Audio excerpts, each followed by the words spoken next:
Yeah. So welcome to Rare Connection, the podcast where we bring together rare disease patients, where we bring together patients, families, and medical professionals to shed light on rare diseases. Our mission is to connect those living with rare conditions, educate medical professionals and the public, and uncover clinical trials for the 95% of rare diseases that still lack FDA-approved treatments. Before we begin, please remember that the information shared in this podcast is for educational purposes only. Always consult a healthcare professional before making any medical decisions based on what you hear today. This week, I'm honored to welcome Rebekah, a dedicated mother whose child was born with Hypohydrotic Ectodermal Dysplasia, or HED. The this rare genetic condition, which affects approximately 350 males worldwide each year, around 80 in the U.S., impacts the development of the ectoderm in the womb. Rebekah's son, who has the X-linked form of HED, faces numerous challenges, including the absence of functioning sweat glands, missing teeth, sparse hair and nails, and significant ear, nose, and throat and respiratory issues. Today, Rebekah will share her journey, the struggles, and the triumphs of raising a child with this rare condition. Stay tuned for an enlightening conversation that highlights the resilience of rare disease families and the importance of raising awareness. So, Rebekah, can you tell us about the journey to getting a diagnosis for your child? How long did it take, and what were some of the challenges along the way? So Mason was diagnosed intrautero after our 20-week anatomy scan. There was some differences in the anatomy scan that they found, and so we wanted to see what was on the horizon. And so we had an amniocentesis completed, and they pulled the genetic markers, and it came back that he was positive for XLHED. Now, XLHED, I've known since about 2008 that I was a carrier, and my father was fully affected with the condition. So we knew that it was hereditary. We knew that it was something that was genetic. And with the markers, it happened. So with me as a carrier, it's a 50% chance of having a female that's a carrier, or a 50% chance of having a male that's a carrier. So, from what I've heard, it's almost all males. And so how did you find out that you were a carrier? So when my sister was pregnant with my niece, she had just had done some research. We knew that my father could not tolerate heat. We knew that he was missing teeth, but we really didn't kind of put all the points together. He never was officially diagnosed with the condition. He just knew he had limitations, and that he knew that he was born a little bit different. But he also lived in the Pacific Northwest, so the heat only got to him every so often. But whenever my sister started doing research and we found out that, hey, we might be carriers for this, the NFED, which stands for the National Foundation of Ectodermal Dysplasia, was conducting a clinical trial at the time for families that thought they might have the rare disease. And so at the time, the clinical trial consisted of a free genetic screening. So my sister and I both jumped on board, and because we thought we had it, and it came back, and we were both positive for carriers. So as a female carrier for the condition, the symptoms can be extremely mild, or they can be like, some females don't sweat very much. I sweat fine. And I was just missing 3 natural teeth. So you compare that to a male like Mason, fully affected, where he has no sweat glands at all, and he's missing all but 2 of his permanent teeth. So maybe I should have started out with this, but can you give us a brief definition of what what hypohydrotic ectodermal dysplasia is? So, hypohydrotic ectodermal dysplasia is it's a genetic condition. It's in the ectodermal dysplasia families. There's over 150 types of it of ectodermal dysplasias, but XLHED, which is the X-linked recessive gene that is pushed down from mother to child, is the most common form of the rare condition. And so it does, like you said, it affects the ectoderm when it's passed on from mother to baby. There's a protein that's just not linked correctly. I don't know all the details of the genetic side of it, but there's just a protein that is either malformed or missing, and therefore it does not develop properly in the womb. So the children sweat glands are not done. The sweat glands aren't formed properly, teeth are not formed properly, nails, hair, and skin are all have challenges. Mm-hmm. Um, so, what were your initial thoughts and feelings when you first learned that Mason was that learned about when you see what were your initial thoughts when you first learned about hypohydrotic ectodermal dysplasia? So learning about it with my sister and going on that journey with her, we just kind of tried to inform ourselves, knowing that this was a possibility if we chose to expand our family, and then the challenges that could come along with that. Once we got a positive genetic test and we knew that we were going to have a little one that's going to have challenges, we just started equipping ourselves with information. The National Foundation of Ectodermal Dysplasia had an array of resources for being such a small community. It is like top notch of where to go and find what you need to know. Um, and they were also in the beginning stages of the clinical trial that they're actually advancing currently. Unfortunately, at the time, there was none of the medication that was available for a pregnant mother at that time. So we just tried to equip ourselves the best and prepare for his arrival. So. Mhm. Um, how did you educate yourself about HED and after your child was diagnosed? What were there any particular resources or support networks that you were that you were especially helpful? Yeah, so kind of pushing it back to the National Foundation Ectodermal Dysplasia, they had the Facebook group. Like there's a couple different Facebook groups, one specifically for XLHED, and then to get the I guess like more solid information, just calling directly to the NFED. Like you actually get a real person, and they work every day with families with have an ectodermal dysplasia, and so really that was our primary source. My father, even though we knew that we had this condition, my father never kind of got on board of that he had it.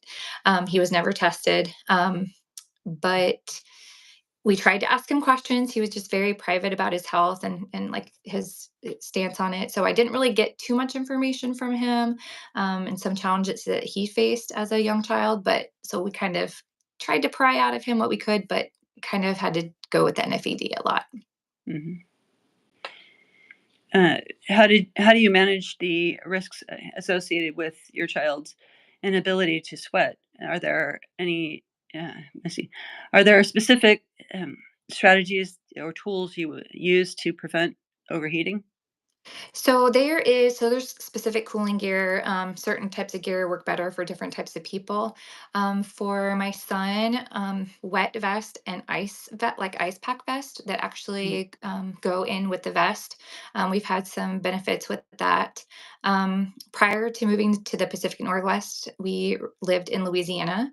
The heat in Louisiana, we tried to kind of use all the equipment that we could, but we really saw the restrictions of the heat on him. So after like a few like debates on what we were going to do and some challenges that we might have if we were to move, we made the decision as a family to move to a cooler environment where he could essentially not have the heat risk, which so with him, so for heat risk, heat intolerance, they're kind of like a little teapot that cannot cool themselves at all. So if you can't cool from the outside, then you're at risk for heat exhaustion and heat stroke and death. So that's really the primary, like, life-threatening portion of the disease. Um, so we just cooling gear. We use cooling rags, fans, misters, um, and then just breaks, Mhm. taking breaks out of the heat. So, but he's learning. When he was younger, it was harder to get him to slow down, and it still kind of is. He's 6, but he's learning his boundaries and his limits, and we are trying to be supportive of that. Yeah, I noticed he was pretty active in Mhm. Race's office when we met.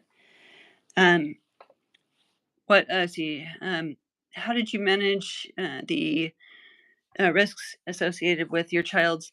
Okay, we just went through that. How has been, what has been your experience with dental care, given your child, given your children with given children with HED often have missing and malformed teeth. So, in the beginning, where we were at in Louisiana, nobody really had heard of the condition. So, we were kind of educating them as we went along, based on the resources that we got from the NFED. Um, in the Pacific Northwest, the healthcare resources are a lot of people know about HED. So we have had pretty good success of not really having to explain the reasonings behind prosthetic devices. But with Mason, um, missing a majority of his teeth, he struggled basically from 2 on of being able to eat, like chew up his food, swallowing it without gagging, and just being able to intake food properly and to be able to speak properly so that people could understand him. And so a majority of the oral focus was on teaching him how to function with what he has. It came to a point last year where his medical team thought that if we started with prosthetics, that we could enhance his diet and bring in foods of different texture that he could then chew and swallow with the dentures. The challenges that we ran into there, we found the medical professionals and the dental professionals that had treat have treated children with HED in the past, and they're familiar with it. But the problems we ran into was on the insurance side. So medical insurance said it's a dental thing. Dental is saying that it is a medical condition. And so to get him the care that he needs as his little mouth grows, we have run into basically the challenges on the insurance side versus finding a provider that's educated and willing to do the work. We're having problems on the back end. Hmm. So, I mean, so you said he's having some gagging problems. Does he has he does he so he follows a soft diet or? Yeah, so he primarily was on a softer diet. After he got his first set of dentures, his confidence really grew with his ability to chew the food, and then swallow it. Uh, but just by having the devices in, kind of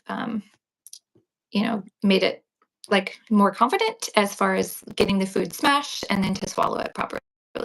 So, and his speech therapist and feeding therapist and OMT therapist really worked with him with the devices to get everything working properly so that he was confident using them.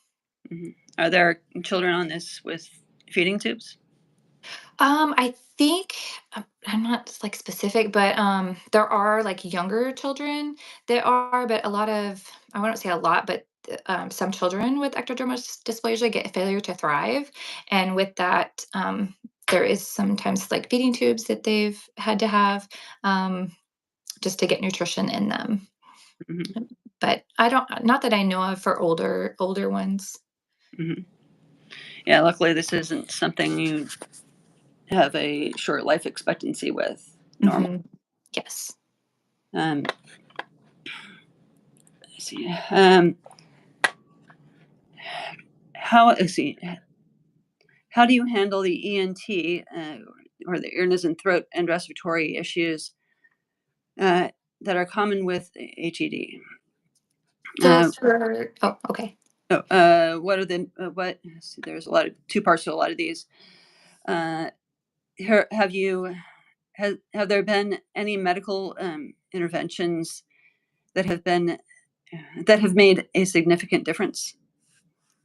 So for Mason specifically, for his ENT, basically from 9 months forward, like on. So every time he would get a cold, it would go into ear infections and then down, like upper respiratory infections. After a year and multiple hospital stays and just kind of getting over the hump of figuring out what we needed to do. We had his adenoids removed, and that helped with the ENT. And then we still had a few bouts with pneumonia, as far as like just a common cold going into his lungs. But we just tried to keep him as healthy as we possibly could. But we literally, it was about 4 years where it was every time he got a cold, we ended up with ear infections, croup, and we were in the ER with some type of respiratory infection. So that's extremely common in other little ones with ectodermal dysplasia, upper respiratory and ENT. Another common thing that the children have is nasal crustaceans and nasal concretions. And so that just, we have to kind of flush his nasal cavity and just kind of get all the crustaceans out because things just don't, they're not formed normal. So there's just kind of some extra steps ENT wise that we have to do to keep him breathing, good without any type of blockage of any sort. So Mhm. Um, oh, what kind of support have you received from the medical community? Are there any specialists who have been particularly helpful? So for our medical team, basically our weekly visits are with speech feeding and orofacial myofunctional therapy. And what that does is it teaches proper jaw movement, proper swallowing, proper speech. It kind of goes all along with speech and feeding. He has a complete craniofacial team at OHSU, and that consists of just like the team for craniofacial. We will, as he grows, that will be a majority of some work will need to be done, with between his mouth and his jaw and a few other things to get things working properly. So, but pretty much a craniofacial team, um, Hmm. and then ENT. Yep. And for those who are not familiar, OHSU is Oregon Health and Sciences University. Um, let's see. Have you? How has your family adapted to the challenges that come with HED? What kind of support system do you have in place? Um, we pretty much have adapted our life. Like we moved from the South up to the Pacific Northwest for the environmental benefit, as well as like the medical community. Um, is a little bit stronger up here than what we had experienced. Um, mm, mm, I guess like working quality of life. Like we just, um, I don't know, we just kind of make everything work and adjust and prepare. Like if we go to the zoo, we just bring our cooling equipment or just the things that we might need to do. It's kind of the same prep that you would do with any child, like somebody that is diabetic or somebody that has any other types of similar challenges. Like it just becomes part of your routine. And yeah. Hmm.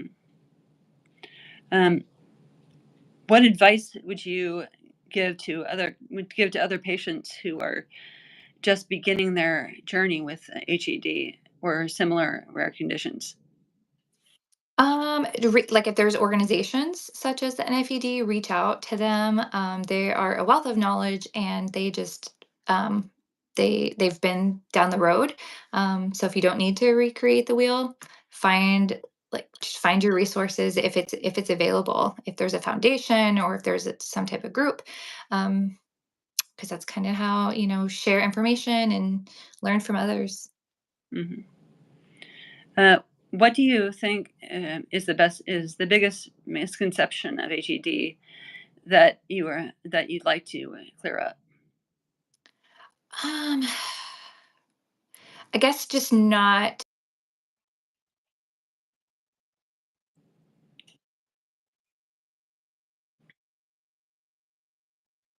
found as a family that education and just explaining to people, just an explanation and education goes a long way to questions like, why is he wearing this? Or why are his teeth shaped like this? Or, just people are curious, kids are curious. And so we, we provide education and we've really empowered Mason to do the same thing. I think he could say ectodermal dysplasia in preschool. So we've kind of empowered him to be able to answer questions that people might be curious about. So Yeah. And you do learn to pronounce your own rare condition, but it's one that's really hard for most to explain to even pronounce. yes, my husband he still cannot pronounce it. He has a very deep Louisiana draw. So for him to pronounce it, he just says HED. So It's a lot easier. yes. How do you advocate for your child in medical settings, schools, and the broader community?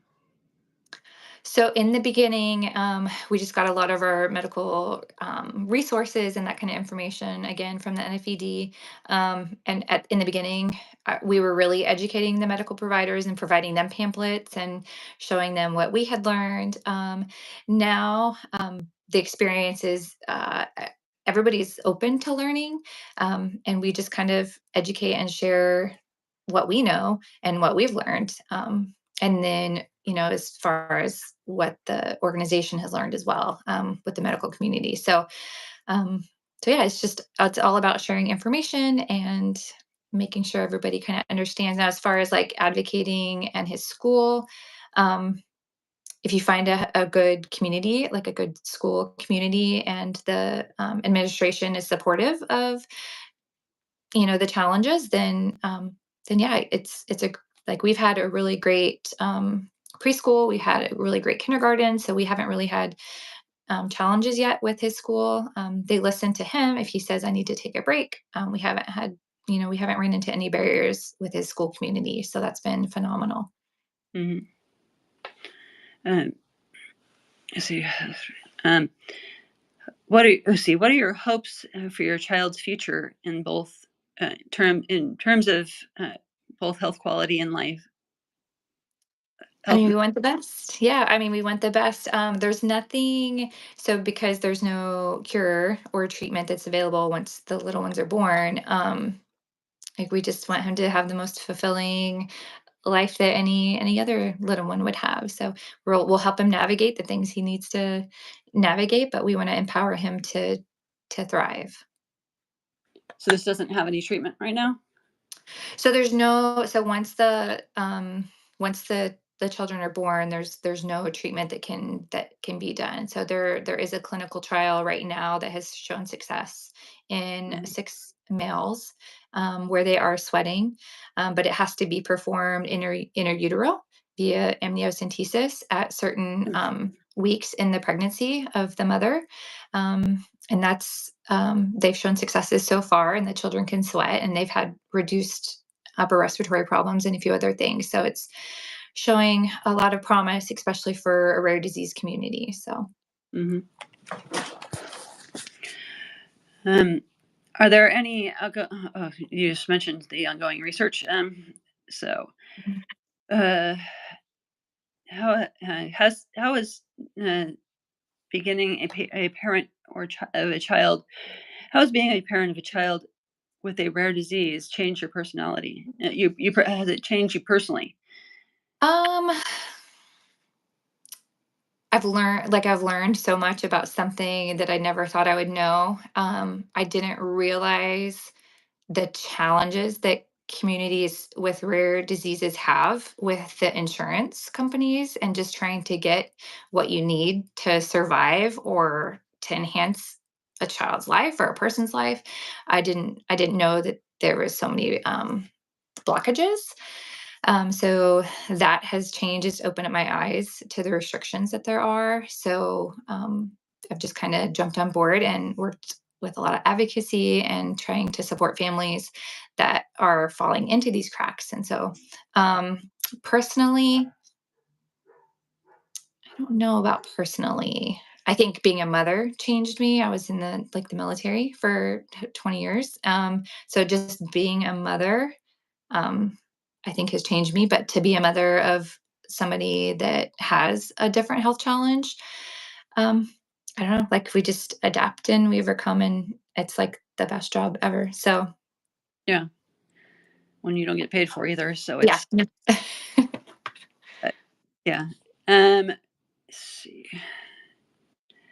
Um, oh, what has been the most rewarding aspect of raising a child, of raising your child? Um, what like he will surprise me every day. But his resiliency and his ability to now learn his restrictions on his body. So I kind of have to take a step back and try not to be so overbearing and listen to him. So that just seeing him thrive and advocate for himself, his needs, that's probably yeah, like for him to be able to speak up for himself and tell people what he needs, and that I want to say like that's been a very rewarding aspect so far, other than the day-to-day crazy fun things that like that he does. Mhm. Um, if you could go back and give yourself one piece of advice at the beginning of this journey, what would it be? That everything's gonna be okay. I think a lot of fear, like when you first get a diagnosis, like you're overrushed with fear and how you're gonna cope. Um, but then once he was born, it's just everything else falls into place. You adjust, you change things that you had normally done. But yeah, I just yeah.